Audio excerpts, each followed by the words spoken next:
लोकी दाविद नूं मारना चाहुंदे सीगे पत्थरवार करके। ओ भैणो और भराओ, साडे सारियां दा परिवार हुंदा वगा, सानूं सारियां तो ज़्यादा जरूरी है साडा परिवार हुंदा वा। जे परिवार नूं कोई नुकसान करन दी कोशिश करदा वा तो इंसान जिहड़ा वा गुस्से दे विच पागल हो जांदा वा और कदी भी किसी दी भी गल नहीं सुनदा, फिर वो अपनी मर्जी दी करदा वगा। ओ भैणो और भराओ, ये ते दाविद दे दो पत्नियां जड़ियां ही उन्होंने भी वो शत्रु लैके चल गए हीगे। दाविद भी बड़े गुस्से विच ही और बहुत ही परेशानी विच ही।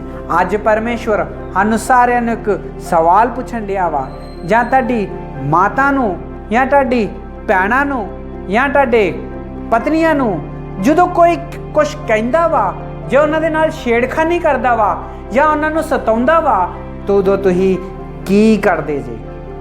ਜਦੋਂ ਸਾਡੇ ਪਰਿਵਾਰਾਂ ਦੀ ਔਰਤਾਂ ਨੂੰ ਸਤਾਇਆ ਜਾਂਦਾ ਵਾ, ਮਾਰਿਆ ਜਾਂਦਾ ਵਾ ਜਾਂ ਉਹਨਾਂ ਨੂੰ ਕੁਝ ਵੀ ਗਲਤ ਕੰਮ ਹੁੰਦਾ ਵਾ ਤਾਂ ਹਮੇਸ਼ਾ ਜਿਹੜਾ ਵਾ ਗੁੱਸਾ ज़्यादा आउंदा वगा और कभी भी कोई इंसान जिहड़ा वा गुस्से नूं कंट्रोल नहीं कर सकता, खास करके जदों कोई फैमिली नूं कोई नुकसान करता वा या फैमिली दी औरतां नूं नुकसान करता वा, या साडी माता होए या भैन होए या साडी पत्नी होए, और हमेशा कोई भी बर्दाश्त नहीं करूगा।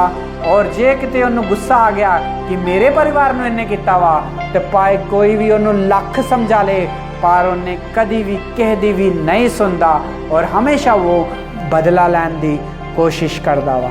ओ भैणो और भराओ, दाविद के जीवन दे विच भी इहो ही होया ही। उहदी दो पत्नियां नूं लैके चल गए हीगे शत्रु, उहदे जे दुश्मन, और उहदे पिंड नूं साड़ दिता ही। उहदे जिहड़े पिंड दे लोग ही कुड़ियां नूं और बच्चियां नूं भी लैके चल गए हीगे शत्रु, ताकि उन्हां दे नाल उन्हां नूं गुलाम बना सकण।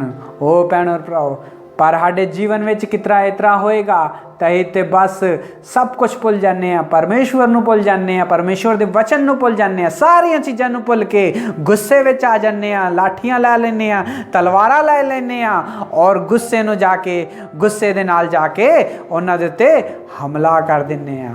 ओ भैणो और भराओ, दुख और तकलीफ विच दाविद ही गा, दाविद नूं लोकी मारना चाहुंदे सीगे पत्थरवार करके, दाविद नूं ये सब पता ही, पर दाविद ने उत्थे की किता। 30 अध्याय और वचन 6 विच लिखिया वा कि और दाविद बड़े संकट में पड़ा क्योंकि लोगों ने उसके बेटे बेटियों के कारण शौकित हुए और पत्थरवार करने के लिए सोचने लगे। पर फिर तो दाविद ने परमेश्वर नूं याद किया, अपने परमेश्वर नूं, और अपने परमेश्वर नूं याद किया। ओ भैणो और भराओ, जदों दुख और तकलीफ जदों परिवार दे उत्ते हुंदी आ, कभी भी कोई भी परमेश्वर नूं नहीं याद करूगा, हमेशा गुस्सा होगा और बदला लैन की कोशिश करूगा और जल्दी जल्दी उन्होंने नबेड़न की कोशिश करूगा। पर दाविद के जीवन दे विच भी दुख और तकलीफ, दो पत्नियां ही उहदियां, उन्होंने भी वो शत्रु लैके चल गए हीगे, पर उन्हें गुस्से विच नहीं आया, वो अपने आप नूं नहीं खोया उन्हें। दाविद ने फिर तो परमेश्वर नूं याद किया, परमेश्वर के सामने अपने गोडे टेके और परमेश्वर नूं कहा, हे परमेश्वर तू मेरे नाल रह, मैनू तेरी मदद चाहिए आ, मेरी मदद कर। ओ भैणो और भराओ, पहले 27 अध्याय में यही आके वेख्या हैगा कि दाविद ने खुद सोचा कि मैं देश में चल जूँगा, इन्हां दे विच जाके रहूँगा तो मैं अपने आप नूं शांत बचा लूँगा। वो खुद जो सोचा हैगा आके मुसीबत विच पै गया। ओ भैणो और भराओ, असीं भी जदों खुद सोचने आगे, सोच के कुछ करने आगे, उदों हमेशा ही भी मुसीबत विच पै जाने आ। मुसीबत साडे उत्ते नहीं, साडे परिवार दे उत्ते भी असीं लैके आ जाने आगे। ओ भैणो और भराओ, दाविद ने भी यही किया हैगा, खुद सोचा हैगा कि मैं इत्थों बच के चल जूँगा पराए देश विच, शत्रुआं दे देश विच जाके रहन लग पूँगा तो शायद मैं बच जूँगा शाऊल को।